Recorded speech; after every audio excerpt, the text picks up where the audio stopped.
llega a escribir obras de teatro y no cualquier otro tipo de género? Un poquito creo que tiene que ver con una cuestión de formación. Yo empecé mucho antes de terminar el secundario, a los 15 años, empecé a estudiar actuación en la Escuela de Teatro de La Plata. Entonces primero tuve una formación actoral, a los 20 años ya había empezado a estudiar letras en la Universidad de acá de La Plata, y a la vez viajaba a Buenos Aires a estudiar dirección teatral. Y al poco tiempo empecé a estudiar dramaturgia con un gran maestro, creo que el más grande dramaturgo argentino, que es Ricardo Monti, recientemente fallecido, que yo creo que lo que terminé de unir fue mi gusto por el teatro con mi gusto por la literatura. Y entonces, en lugar de, pese a que dirigí muchas obras de teatro, nunca actué, estudié actuación, pero nunca me subí a un escenario a actuar, salvo muestras en la propia escuela de teatro, que eran proceso educativo. Yo creo que terminé uniendo mi gusto por el teatro, que había empezado con la actuación y con la dirección, con mi gusto por la literatura, porque por algo había ido a estudiar letras a la universidad. Y entonces en esa unión me parece que surgió la literatura dramática, y pese a que yo haya escrito narrativa, siempre me sentí más cómodo en la literatura dramática, inclusive en los guiones de televisión que escribí. Yo soy autor junto con Erika Alborsen. Erika Alborsen, para los que sí pueden conocer un producto reciente de ella, es una de las autoras de Argentina, ¿cómo se llama la novela esta? Tierra de Amor y Venganza. Con Erika, hace muchos años, escribimos la primer serie web profesional de la Argentina y la primera serie para celulares. Les cuento porque anecdóticamente o históricamente es copado. Digo profesional porque nos contrató Dorimedia. Dorimedia es una productora internacional. La protagonista era Natalia Oreiro y Luciano Castro. Digo, ese era el nivel de producción de la tira. La diferencia era que era una serie que tenía 3 versiones. Una versión para televisión de capítulos de 15 minutos, una para internet de capítulos de 10 minutos y una para celulares, capítulos de 3 minutos. Lo que fue un gran desafío porque era todo por inventar en ese momento para nosotros, no sabíamos nada, ni Erika ni yo. Después, bueno, ella hizo una gran carrera en televisión y yo me fui más para el teatro, me quedé más en el teatro. Ella había sido alumna mía, ella es mucho más joven que yo. Y fue una experiencia inédita porque nadie sabía cómo escribir eso, y además que la historia era la misma, pero había que resumirla para los diferentes formatos. No es que cuando vos la veías en celulares veías un pedazo de la historia. Veías la misma historia, pero tenía que ser sintetizada, reducida, ¿no? Todavía en YouTube hay capítulos colgados ahí dando vuelta. Se llamaba Amanda O, la serie, y Amanda O era Natalia Oreiro, que tenía una particularidad esa serie, porque Amanda O era como un alter ego de Natalia. Era como lo contrario. Natalia es una persona afable, divina, sencilla, encantadora. Y esta era una diva, cantante también, pero que cantaba muy mal. Bueno, me reservo la opinión sobre cómo canta Natalia. Pero la idea era que era una tipa creída, una de esas divas insoportables, que se pegaba un golpe. La serie era del género de lo fantástico, ¿no? Se pegaba un golpe en una entrega de premios, donde ella era la estrella principal, se caía por unas escaleras. Me acuerdo que se hizo en el Colegio Bernasconi de Buenos Aires, unas escalinatas impresionantes. y por supuesto a ella la doblaba una contorsionista que fuera que se caía por las escaleras. Se caía por las escaleras y cuando despertaba, despertaba en otro lugar y iba caminando, pero ella se había perdido y lo primero que veía era un afiche de una telenovela de ella, pero la cara no era la de ella, era de otra. Y a ella nadie la reconocía, ¿no? Es decir, había una Amanda O que era con otra cara y ella había pasado a ser nadie, ¿no? Y la historia giraba en torno a eso, cómo ella intentaba recuperar su espacio. Por supuesto iba a su casa y la echaban, nadie la reconocía, el marido tampoco. Pero bueno, digo, me fui de tu pregunta, mirá dónde terminé.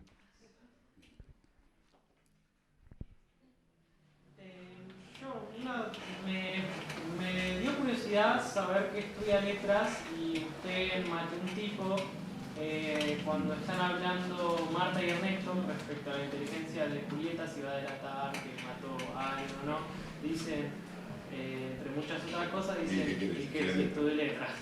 ¿Qué quieres? Estudia letras. Bueno, eso primero es un chiste, inicialmente es un chiste interno mío, hacia mí, pero además porque yo tengo un dicho cuando alguien dice, no, porque viste que estoy escribiendo, escribir es difícil. Digo, no, difícil es poner un satélite en órbita. Digo, dejate embromar, ¿viste? Entonces, tengo la tendencia yo siempre a pensar que todo lo que tiene que ver con la ciencia es difícil. Y lo que hago yo es, yo estoy jugando, yo me divierto y juego, ¿no? Juego con las palabras, juego con las intenciones, juego con los conflictos. Y entonces es un poco eso, es decir, bueno, ¿qué querés? Estudia letras, estudiar algo serio, ¿viste? ¿No? Perdón, profesora, pero en realidad es un chiste a mí mismo, es como cuando Woody Allen se hace chistes sobre judíos y él es judío, digamos, ¿no? Bueno, es eso, digo, ¿no? Yo siempre, y si quieren acá entramos en terreno que tiene que ver con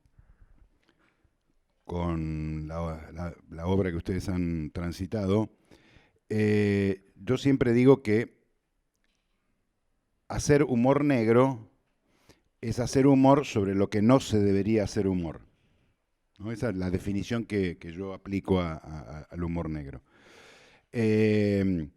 A mí siempre me preguntan si el humor negro tiene límites y yo digo que sí, que hay temas sobre los que yo no hago humor, ¿no? No haría humor. Incluso cuando se ha hecho humor sobre algunos temas que yo no haría humor, a mí, si bien bueno, no me ha molestado, no me ha parecido la mejor opción. Digo, voy a hablar de algo que fue un éxito rotundo, La vida es bella. Una película que en tono de comedia habla del Holocausto. A mí no me parece lo mejor que se podría haber hecho con eso, pese a que, digo, no voy a discutir un éxito mundial, ¿no? Pero hay temas con los que me parece que el humor debería tener cierto cuidado. Pero después, la muerte, por ejemplo, es como una cosa recurrente en el humor negro. Y a mí nada, me gusta mucho. Hay una historia personal, bueno, una de las tantas veces que yo hice terapia, una terapeuta nueva, yo el primer día me pregunta qué me dedico, le digo qué me dedico, yo en ese momento tenía editado 2 libros, y le digo qué me dedico, digo, la sesión que viene se los traigo, se los regalo. Un gesto mío, ¿no? Nada, de cortesía. Ella lo interpretó distinto y me dice, yo no necesito leer sus obras para analizarlo. Entonces dije, no me refería a eso, digo, no. 2 meses después, ella me dice, usted tiene un problema con la muerte. Y le digo, pucha, qué lástima, si hubiera leído solo el índice de mis obras, la palabra muerte aparece obra por medio, le digo. Digo, cuénteme qué problema tengo con la muerte y qué hacemos con eso. Me dice, no sé. Digo, ¿y entonces por qué me está diciendo que yo ya sé, no? Pero bueno, la muerte es un tema recurrente en mis obras y La forma que yo tengo de digerir ese tema, evidentemente, es a través del humor y no de otra manera. Yo en toda mi dramaturgia tengo un solo drama, que es Un instante sin Dios, una obra que se hizo durante 2 años, hace 2 años, antes de la pandemia justo, que protagonizó Arturo Bonín. Y es el único drama, ese es un drama, es una patada en el estómago. Pero después no tengo dramas, tengo comedias que transitan más profundamente el humor negro y comedias como la que vos viste en Buenos Aires última, que no transita el humor negro, por lo menos no profundamente como otras. Sí. Sí, yo ahí tengo una cosa que yo dije hace muchos años en un reportaje y puse en contradicción a varios dramaturgos que vivían hablando de esto y periodistas de las familias disfuncionales. Yo tengo también una visión de la familia. Para mí la familia por definición es disfuncional. La familia se solventa sobre secretos y mentiras. Si no hubiera secretos y mentiras en las familias se vienen abajo, se destruyen. Entonces, digo, esto es totalmente personal, es una opinión mía, pero digo, entonces la palabra disfuncional para mí no existe. Las familias funcionales son como las que vos lees en mis obras. Esas son las familias funcionales, las que funcionan. Excepto por ese pequeño detalle, ¿no? Claro. No, pero no en todas se matan, ¿eh? No en todas se matan. Bueno, en la obra que más se matan es una obra que ustedes no creo que hayan leído, que se llama Una tragedia argentina, que se llama Una tragedia argentina además porque funciona con 2 aspectos importantes de la tragedia, que son, uno es el destino, funciona el destino, entonces se van matando casi entre ellos, la familia casi sin darse cuenta y se piden disculpas. Y sobre el final, el único personaje que no sabía nada de todos los secretos y todo lo que pasaba en esa familia, que es el padre, se empieza a quedar ciego cuando descubre la verdad, que es, bueno, ese es Edipo Rey, ¿no? Claro. Y otra cosa que me gustaría continuemos por donde continuemos, digo, pero no me gustaría irme sin contar, es cómo es el proceso creativo de una obra dramática, digamos, ¿no? Cómo uno, durante muchos años, a partir de un húngaro que de fines de 1800, que se estableció en Estados Unidos, y que escribió un libro que se llama Cómo escribir un drama, que se llama Lajos Egri. Lajos Egri, yo digo que es como el tipo que escribió un libro sobre cómo saltar la banca y nunca entró al casino. Y nunca hizo saltar la banca. Vos decís, si vos escribís un libro de cómo saltar la banca, ¿por qué no fuiste a saltar la banca? Y te hiciste millonario. Lajos Egri no escribió nunca una obra de teatro. Y sin embargo escribió un libro sobre cómo escribir una obra de teatro. Hay muchos conceptos de su libro que son importantes y que han servido sobre todo al cine norteamericano, a los guionistas, a los primeros guionistas del cine norteamericano. Pero él decía que los escritores escribían a partir de premisas, que se establecían una premisa y que a partir de esa premisa escribían. Y entonces decía que, por ejemplo, en Romeo y Julieta, la premisa que había usado Shakespeare era el amor eterno vence a la muerte. Primero que era medio raro, porque saber qué pensó Shakespeare cuando se puso a escribir Romeo y Julieta es raro. Digamos, ¿no? Uno puede analizar la estructura de Shakespeare, puede analizar toda la obra de Shakespeare, pero no puede analizar qué lo motivó a él a escribir eso. Salvo que Shakespeare lo hubiera escrito en algún lado, hubiera dejado testimonio de tuve un amor contrariado y entonces eso me motivó a, no sé. Pero además, la premisa de Lajos Egri es mentira, porque el amor eterno no vence a la muerte, se mueren los dos, ¿no? a partir de cuestionar esta tradición norteamericana de este húngaro,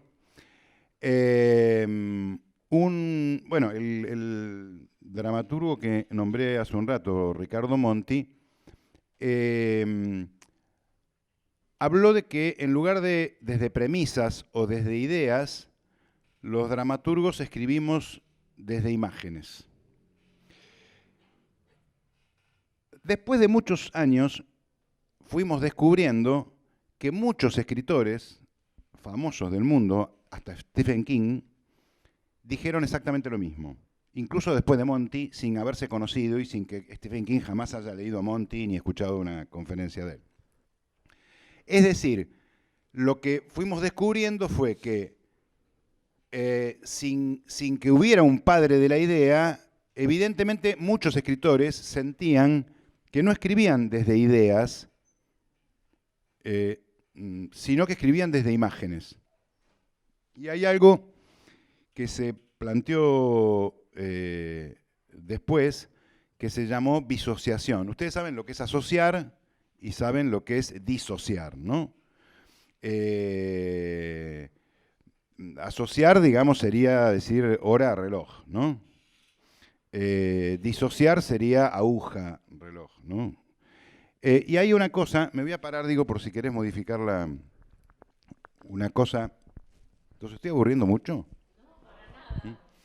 Una cosa que se llama disociación, que es cuando yo uno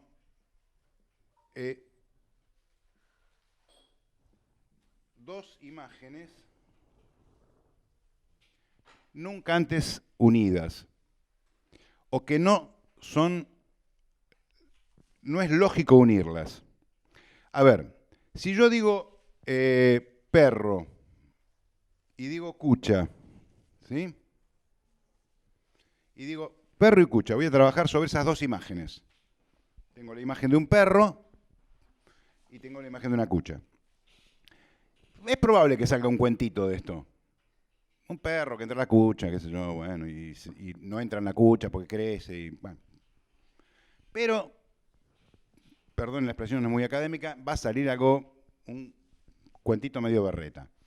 Ahora, si yo en lugar de cucha, que es una palabra que se asocia fácilmente a perro, pongo ropero, y uno dice, bueno, perro y ropero son dos imágenes que naturalmente no se asocian, ¿no? Los perros no tienen ropero, ¿no es cierto? Bien, en los roperos no se guardan los perros. Entonces son dos imágenes que naturalmente uno no asociaría. Y acá entonces, en la unión de estas dos imágenes puede terminar saliendo algo más interesante. Puede salir un cuento fantástico donde un perro entra a un ropero, se pone la ropa de los humanos y se transforma en humano.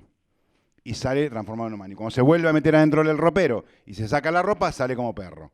Digo, a partir de ahí podría surgir un cuento bastante más interesante que el perro no entra en la cucha y eso que medio, ¿no? Esto de unir dos cosas antes no unidas y que dan por resultado una tercera que no es ni siquiera la suma de esas dos, a eso le llamamos disociación. También hay otro húngaro, que no me acuerdo ahora el apellido exactamente, que para otra cosa que tiene que ver con la física, también definió a la disociación como esto, como unir dos elementos que antes no se unían como lógicos y que producen una tercera cosa distinta a la suma de las dos. Entonces, en función de esto, a partir de una imagen, a partir de la imagen de un señor empleado administrativo, con una vida aburrida, una vida tradicional, una vida que no le reporta nada, que pareciera que es rutinaria, y que como rutina llega todos los días a su casa a comer con su mujer y con su hija, después del trabajo viaja por la autopista y llega y charla y la mujer le dice, ¿cómo te fue? Y bien, no, Fernández, hoy me dio mucho trabajo y después el café estaba horrible, no sé quién lo hizo en la oficina y qué sé yo. Bueno, en lugar de... Esa es una imagen. La otra imagen es un asesino serial. Bueno, en principio, un tipo, un oficinista cualquiera y un asesino serial son dos imágenes que uno no asocia. El oficinista uno podría decir, bueno, lo asocio con la oficina, lo asocio con el jefe, tiene problemas con el jefe. Y entonces escribo una obra donde un oficinista tiene problemas con el jefe. Bueno, de vuelta, volvemos al perro y la cucha, medio aburrido, ¿no? El problema del oficinista con el jefe. Si en cambio yo tomo una imagen que es este oficinista rutinario, que tiene una vida chata, con la idea del asesino serial y la junto, resulta que aparece un tipo que entra y dice, Marta, maté a un tipo, ¿no? Este es el mecanismo, independientemente de que el mecanismo en el caso de Maté a un tipo sea más o menos virtuoso. Hay obras donde la unión de estas dos surgen obras mucho más maravillosas que Maté a un tipo. Pero, este es el mecanismo. Yo tengo una obra que se llama Una magnífica desolación, que es una frase de Neil Armstrong cuando, creo que Collins le pregunta qué está viendo cuando pisa la luna y le dice una magnífica desolación, que es un oxímoron maravilloso, porque magnífica y desolación son dos palabras aparentemente contradictorias, ¿no? En esa obra, que finalmente decidí que se desarrollaba en el 69, por lo que voy a decir ahora, era una familia que había mandado, la primera imagen que yo tenía es una familia que hacía mucho que no veía a su hijo y que el hijo llegaba. Y bueno, esta era la primera imagen. Y después me apareció el viaje a la luna y me apareció la famosa anécdota de que el viaje a la luna no existió y de que en realidad fue una película que hicieron a escondidas, dirigida por Stanley Kubrick, el de 2001, Odisea del Espacio. Para los que creen, es de 1810 lo que estoy diciendo, para ustedes, 2001, Odisea del Espacio, 1810, nadie sabe de qué hablo, ¿no? Es una película maravillosa, véanla, es vieja, pero véanla.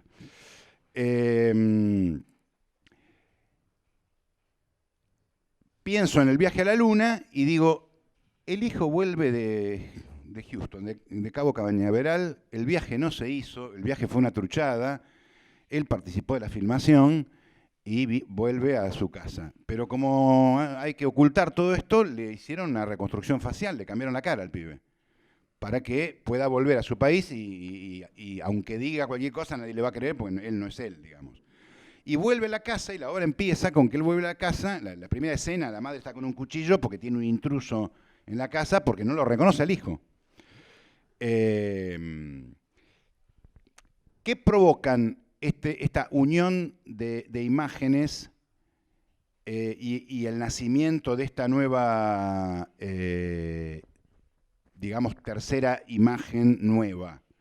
Genera lo que se llama en dramaturgia, en guión, se llama conflicto. Conflicto es cuando alguien quiere algo y alguien o algo se le opone, ¿no? Y el conflicto es el motor de un hecho dramático. Si no existiera conflicto, la obra no avanzaría, ¿no? El coche, que es la obra de teatro, avanza porque hay un combustible que se llama conflicto. Y la resolución del conflicto, en todo caso, es el final de la obra, digamos, ¿no? Yo digo, una obra empieza acá,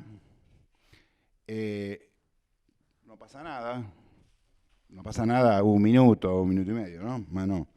Se desata un conflicto porque alguien quiere algo y algo o alguien se lo opone. Viene lo que se llama desarrollo, se desarrolla ese conflicto. Se desarrolla significa va evolucionando, va creciendo, va empeorando hasta que en un momento se va resolviendo. Cuando se resuelve viene el desenlace. Y apenas después del desenlace lo que llamamos final, que no es exactamente lo mismo que desenlace, pero es largo explicar. Digo, este es el proceso de estructura dramática más o menos tradicional. Hay estructuras mucho más complejas que cuentan una obra al revés, que cuentan una obra circular. Está la estructura que... ¿Ustedes se acuerdan del Año de la Marmota, la película? Bueno, en el Año de la Marmota tiene una estructura que llamamos estructura caracol, porque no es exactamente circular. Es decir, no se vuelve exactamente al mismo lugar, pero se vuelven a vivir los mismos acontecimientos de forma más o menos distorsionadas, porque las va distorsionando el protagonista de esa situación que descubre que todos los días parecieran ser iguales, ¿no? Bueno, esto. Sigamos para donde quieran.